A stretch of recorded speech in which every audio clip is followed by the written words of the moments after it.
Welcome to CFC Fan TV. We are here to preview our massive London Derby clash against Arsenal. I'm feeling very, very confident. This video is brought to you by Fan League. It's a fan predictor app. Make sure that you click in the description and you could be playing against me, picking 13 games every weekend. Stay tuned to the end of this video to find out how you could be winning £1,000. So it's Arsenal at home. That has over the years been one of our easiest fixtures. I mean, when I was a kid, it was tough.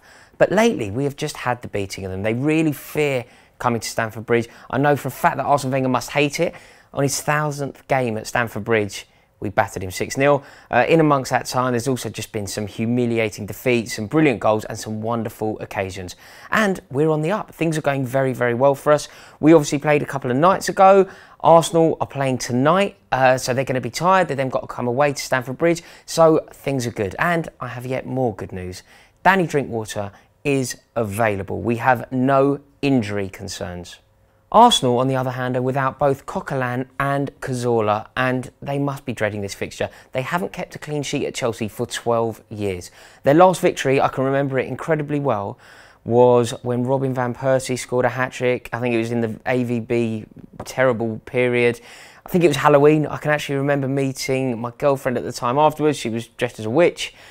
It was a terrible day, it really was, and yeah, we conceded 5 that day, but that feels like quite a long time ago now, doesn't it? 2011, I believe, and yeah, since then it's been nothing but brilliant times against Arsenal. We've looked very convincing. I've already mentioned the 6-0. One of my favourites, though, was under Mourinho, Diego Costa and Cesc Fabregas linking up, and it was at that moment that I knew something special was born that year. We won the league that year, we also won the League Cup, but it was a game against Arsenal at Stamford Bridge. It finished 2-0 and we really did look excellent. Fabregas has been on excellent form. He really has been playing so well, and I thought that he was masterful. I think it was a masterclass of a midfielder performance the other night against Karabag. He really did pull the strings. I know the opposition weren't great, but in the Champions League, I really do believe that there are no easy games. And Fabregas dictating the play and controlling the tempo the way that he did really does deserve acknowledgement. And for that reason, I think he has to play. I think the debate here is in what system. I'm not quite sure how it's going to work.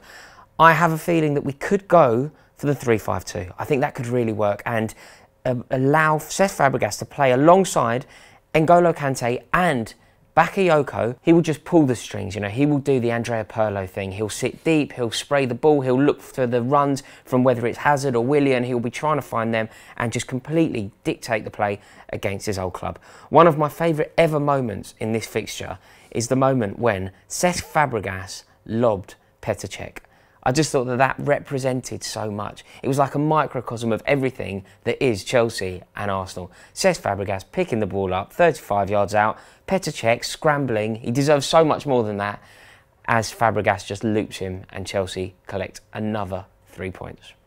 Saying that, we can't get too carried away because we have had some shaky moments against these. There have been moments where they've looked very good, actually. In fact, they've already beaten us this year. You know, it was at Wembley and it was on penalties, but they did beat us. And more painfully than that was the FA Cup final. I still haven't got over that one. And we've had a couple of players sent off against them, so it's very, very important that we keep our discipline. Pedro obviously went in the Charity Shield game, but also prior to that last year, and Victor Moses was of course sent off in the FA Cup final, a position from which we just couldn't recover. So it's really important. This game is going to be tense, it's going to be fraught, it's going to be exciting, it's a London derby, it's going to be passions galore. But we really do need to keep a lid on it and make sure that we don't have anyone sent off, because Pedro was sent off recently, so was Moses, and we've just never recovered from those moments. So if we can keep it tight, we are going to be okay. Arsenal have lost their first 2 away games of the season. That is really bad and pretty much unheard of. In fact, it hasn't happened since 1955, and we all know who won the league that year. So could be a good omen in our hands. I think that the debate is going to be whether Eden Hazard should play or not. I personally think he should. I think he's the best player in the Premier League and therefore has to play. But I appreciate he's coming back from a very serious injury, so we need to nurse him back. And also, Willian and Pedro have been playing so well that, you know, it should be a meritocracy. They should retain their place.